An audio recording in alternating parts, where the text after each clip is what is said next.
Welcome to the Philippines.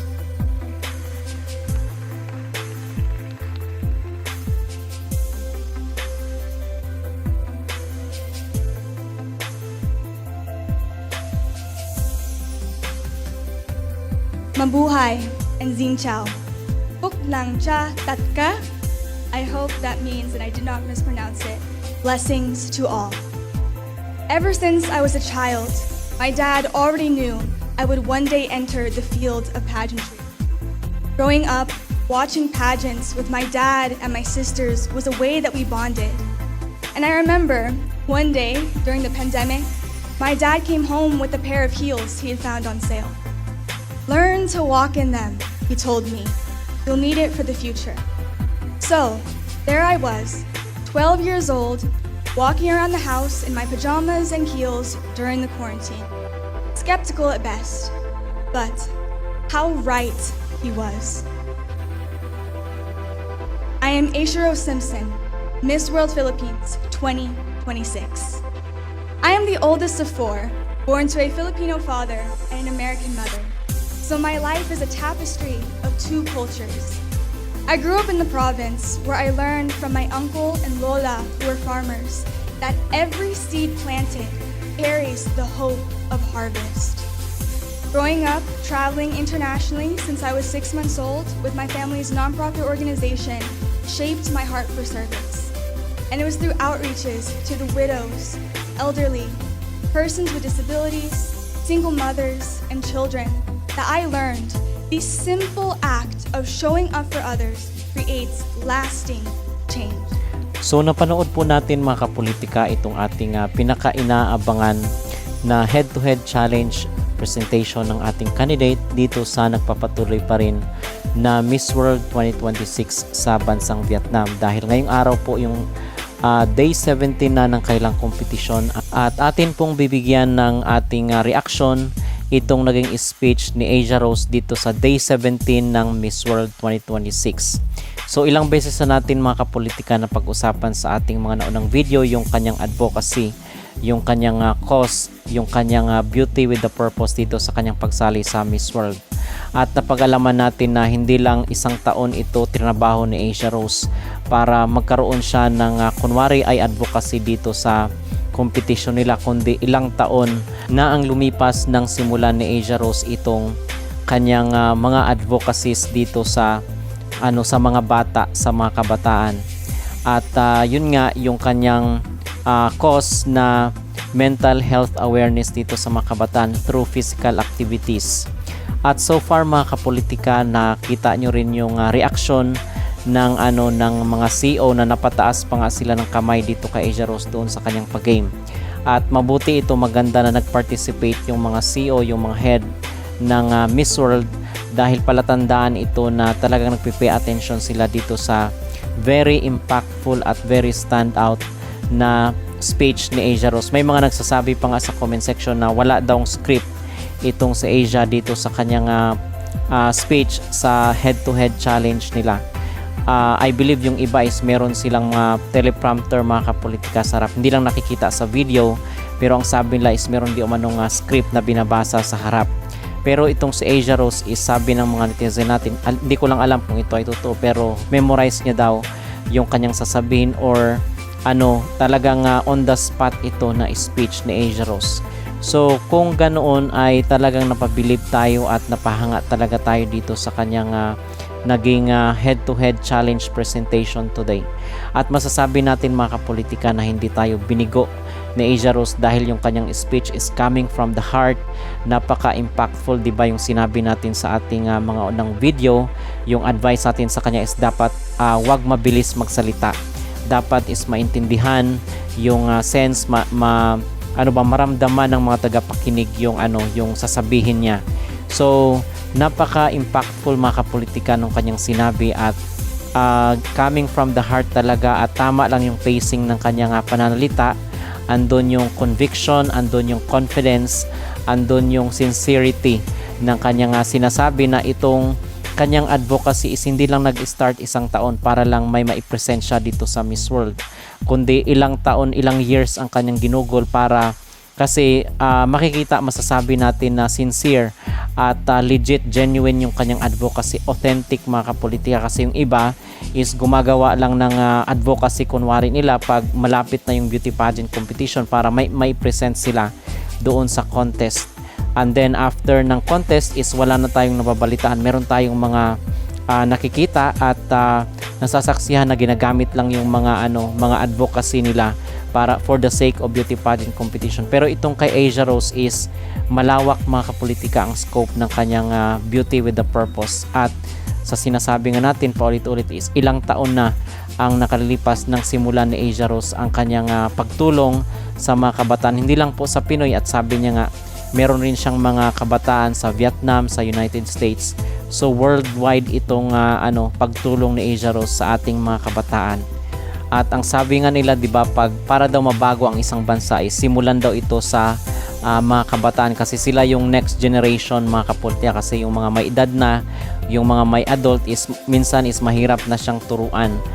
Pero itong mga kabataan is dito kasi namomold, bata pa lang yung kailang kaisipan, yung kailang well-being at yung kailang instinct kung paano sila mag-isip. At sila rin yung mga susunod na mga future leaders ng ating bansa, ng ating communities, ng mga organization. So might as well na yung mga kabataan is hubugin para sila yung mga susunod na pundasyon ng ating bansa, ng ating communities at ng iba't ibang mga grupo. So gustong-gusto ko itong advocacy ni Asia Rose kasi authentic siya mga kapolitika, at yung hands-on itong sa Asia Rose, makikita talaga natin na kasalamuha niya yung mga kabataan, at hindi lang ito for the sake na may magamit siya dito sa Miss World. And we hope na sana is makita ito ng organization, yung authenticity, yung kanyang paging genuine mga kapolitika. Kasi kitang-kita at nararamdaman talaga natin yung the way na magsalita itong sa Asia dito sa head-to-head challenge nila ngayong araw sa day 17 ng kailang beauty pageant competition. So we are very positive na nagkaroon ng impact, nagkaroon ng positive impression ang Miss World dito kay Asia Rose Simpson. At we are hoping na sana is magtuloy-tuloy na, kasi gusto rin nating makita yung other fast track dito sa Miss World, kasi napag-usapan rin natin actually yung 'di ba, yung USA na isa rin sa mga malakas na competitors dito sa Miss World 2026. Pero ang disadvantage lang din sa kanya is malalakas rin yung kanyang mga kalaban mga kapolitika dito sa region ng South Americas or ng Americas continent, kasi isa lang din yung papasok sa kanila sa top 6. Okay, so kung magiging consistent itong si Asia Rose dito sa fast track, ay sure ako na makakapasok siya sa top 6, kasi doon sa top 6 is magmamatter pa rin itong fast track. So kung mag-stand out siya dito sa head-to-head nila, then mag-stand out din siya doon sa mga susunod pa na fast track, like for instance itong talent portion, ay hindi malabo na makarga sa top 6 itong si Asia Rose. So we are hoping for the best dito sa ating candidate sa Miss World 2026. At narito naman po mga kapolitika ang ilan sa mga reaksyon ng ating netizen dito sa mundo ng social media. Yung mga comment nila matapos nga ang very outstanding at impactful na speech ni Asia Rose. So sabi dito, partida, walang binabasang kodigo, lahat kabisado, walang tapon. Nang matapos nang magsalita si Asia, kapansin-pansin na maraming pumalakpak sa kanya. Si MC halatang halata na na-impressed sa articulation ni Asia, at nag-comment pa siya nang mag-exit, nag-pause or stop for seconds at nag-thank you gesture siya. Very interactive speech. The only one who had the audiences not just listened but also participated and made connections. Spontaneous, smart, creative, impactful, and realistic speech. Asia not just represented herself, her platform, but the Philippines as a whole. Authentic speech, precise, not rehearsed. The true Miss World 2026. Congratulations, Filipinos are proud of you. Si Asia lang ang nag-utos sa Miss World organization. Laban Filipinas. Megan's journey during her time only hits the gusto of Filipinos after she won the top model.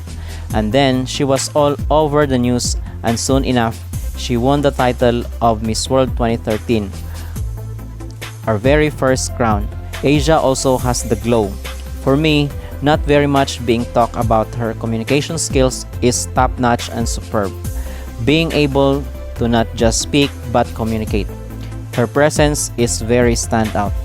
So, yung kanyang presensya mga kapolitika, napansin rin po pala natin na very, napaka-humble ng presensya ni Asia Rose dito sa Miss World. Dito sa, most especially sa head-to-head, is mararamdaman mo talaga na hindi siya masamang tao, kundi napakabuti ng kanyang kalooban at very humble yung kanyang personality. So, napaka-imposible pag hindi ito napansin ng organization, especially itong si Julia Morley, na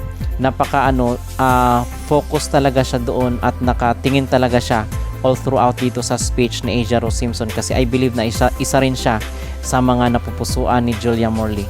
So we are hoping also na sana is na-impress ni Asia ang mga judges, itong mga CEO ng Miss World, at ang pinaka-importante dito is sana nakumbinsi niya ang mga judges at especially itong mga head ng organization dito sa kanyang pa-speech. Kasi ako ay personally 100% positive ang impression at reaction ko dito kay Asia Rose Simpson. So ang magbibigay ko na score mga kapolitika ay 10/10 dito sa kanyang pa-speech at sa head-to-head challenge ng Miss World 2026 sa kailang day 17 ng competition. Okay, so yun po ang ating update ngayon at abangan po natin yung reaction rin ng ibang mga vloggers, mga influencers internationally dito sa outstanding, impactful at coming from the heart na speech ni Asia Rose Simpson sa Miss World 2026. So kung kayong tatanungin mga kapolitika, ano po ang inyong masasabi at ano po ang score nyo na maibibigay dito kay Asia Rose dito sa kanyang naging performance ngayong araw? Mag-comment down below at huwag kalimutang mag-like at mag-subscribe na rin kayo para updated kayo sa ating mga latest issue. At narito naman po ang last part ng speech ni Asia Rose Simpson sa head-to-head challenge ngayong araw. Finger down. Let's try it. Put a finger down if you have ever danced along to a song on the radio. Put a finger down if you have ever played a sport, whether that was just for fun or competitively.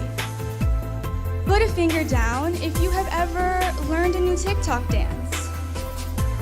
Put a finger down if you have ever felt depressed. Put a finger down if you have ever felt stressed out or anxious. We all had to pack for Miss World. Put that finger down. Thank you. Anyways, so what does all of these things have in common? The answer is Seed Initiative. We have all, in big ways or small ways, felt the joy of a little happy dance, or the release and therapy of moving our bodies through exercise. As a dancer and gymnast myself, I have seen the power that movement has over your physical body. But not only that, but your social, mental, and emotional capacity as well. Growing up, I was homeschooled, which meant I often felt lonely or isolated. But thankfully, my dad taught me how to dance, and it became an outlet of creativity and passion and allowed me to connect with people. That is why I created SEED, a sports and dance initiative that advocates for the physical, mental, and emotional health of today's youth. According to UNICEF, 1 in 7 children worldwide experience mental health issues. Sports and dance are both universal languages.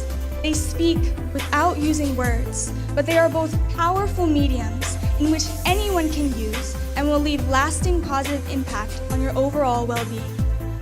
In 2025, I became an ambassador for the International Sports Federation, Pickle Lab, Batang Pickleball, and the Picklebells. I have been able to speak with leadership and organizations about the power of sports and dance. I have created a mental health curriculum in hopes of making a deal with the Philippine Department of Education, and I have given scholarships from my own winnings that will fund a child's dream to dance or provide equipment for schools. Throughout the years, I've been able to reach over 10,000 students worldwide in the US, Vietnam, and places across Luzon, Visayas, and Mindanao. To me, pageantry has become a path to feet already walking, a reality to eyes who already saw a vision, and a megaphone to a voice already speaking. Because legacies are not built in only great leaps, but in quiet choices to rise. One moment and one choice to bring light into the world. Maraming salamat. Thank you all. Thank you, Miss Philippines. And as you leave the stage, we should have said, keep your hands down if you bought less than 8 pieces of luggage to Miss World. Yes, exactly. There we are.